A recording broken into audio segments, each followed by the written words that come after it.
Let's talk about the Taliban. They've been fighting the government and its allies in Afghanistan for 20 years. Today, they seem stronger than ever. The Taliban have adapted their tactics. They've gotten more brutal. And now the Americans are going home. It's time to end the forever war. Biden wants his troops out by September 11th, and that could strengthen the Taliban even more. So who exactly are the Taliban? How is it that they have so much power? And why are people worried they'll take over Afghanistan again?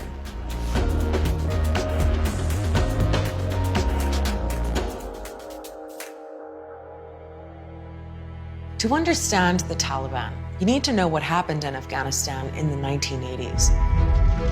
Afghan guerrillas called the Mujahideen fought a Soviet occupation for 9 years. They even got money and weapons from the CIA. In 1989, the Soviets pulled out, and the next few years were pretty chaotic. By 1992, there was a full-blown civil war with tribal leaders fighting for power.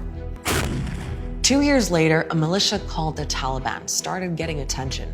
Many of its members had studied in conservative religious schools in Afghanistan and across the border in Pakistan, and some of them had also fought as Mujahideen. And they had their own plans for the country. The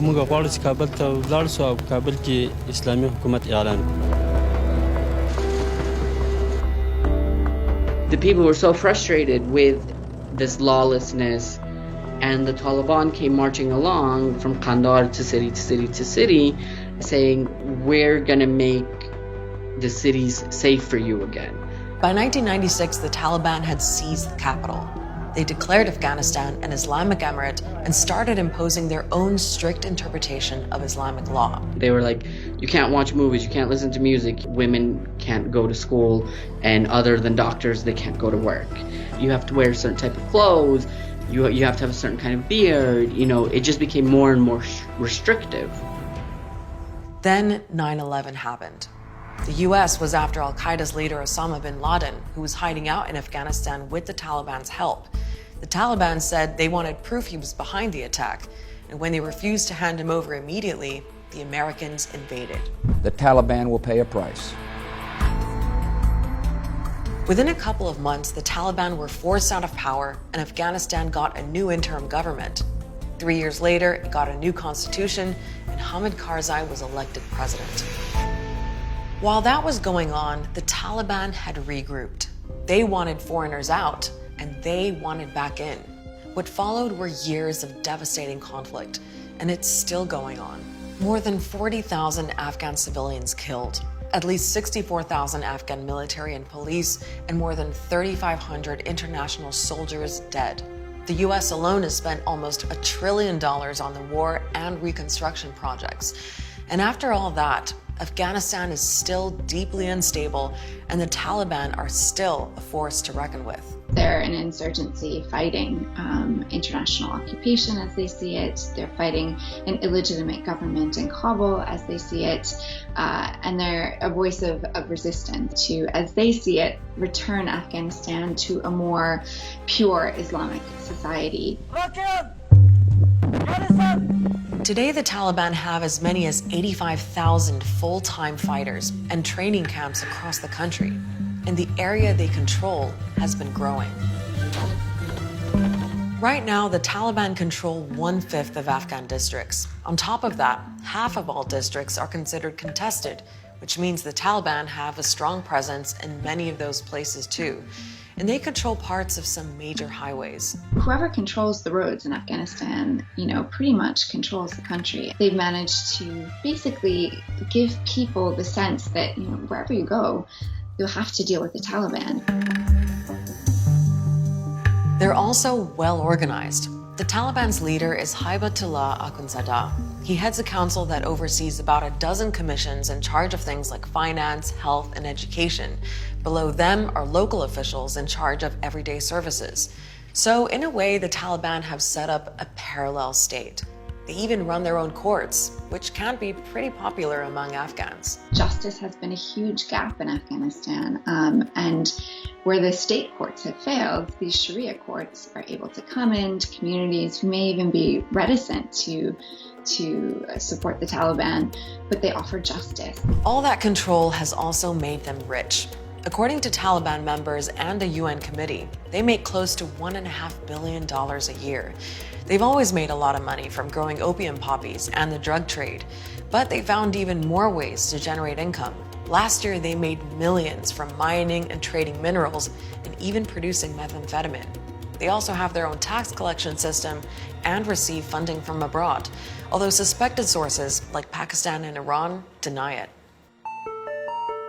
Over the years, the international community has tried to get the Taliban and the Afghan government talking, or at least to talk about talking.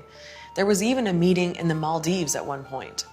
And during a brief Eid ceasefire in 2018, Taliban and Afghan soldiers were seen mingling in Kabul, even praying together. But overall, peace negotiations haven't achieved much. The Ghani government has been incredibly antagonistic and sees the Taliban as a real existential threat to everything that they represent. The Taliban have been quite adamant on their demand that they want the re-establishment of their regime that was toppled by the US intervention. The question now is, what will happen when the roughly 10,000 US and NATO soldiers leave? Will the Afghan government be able to survive? And what will the Taliban do?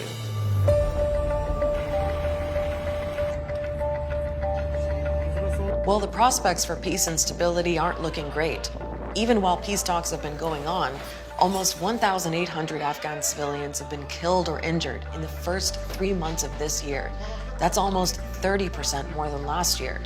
There's also been a wave of assassinations that people blame on the Taliban. Targeted killings continue. Civilian government workers, employees, but also activists and journalists. It's to make people feel less and less safe, less and less secure, to sort of send back the message repeatedly that your government is not protecting you.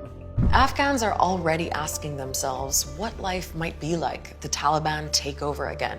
Will they rip up the Constitution, which protects basic human rights? Will women be able to travel without a male guardian? Will women be able to be judges? Will a woman be able to run for president? There's a lot that is ambiguous and unknown. In a New York Times op-ed, the Taliban tried to clear things up, saying they want to build an Islamic system where the rights of women that are granted by Islam, from the right to education to the right to work, are protected. And right now, there are some places under Taliban control where girls are in school, but not everywhere. It's really localized. I mean, in some areas, we know that the local commanders are a bit more flexible when it comes to women's education. In some areas, they are not at all. So how much support is there for the Taliban?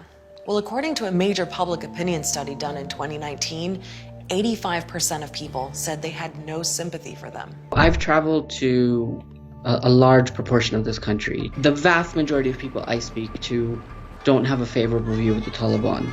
و اما اون طالبه که در ذهن من کابوس بد و خوابهای شیرین کودکانه مرا به یک خاطرات تلخ مبدل ساخته هرگز نمیپذیرم. People may not like them, but the Taliban know what they want, and they've shown that they're in it for the long haul.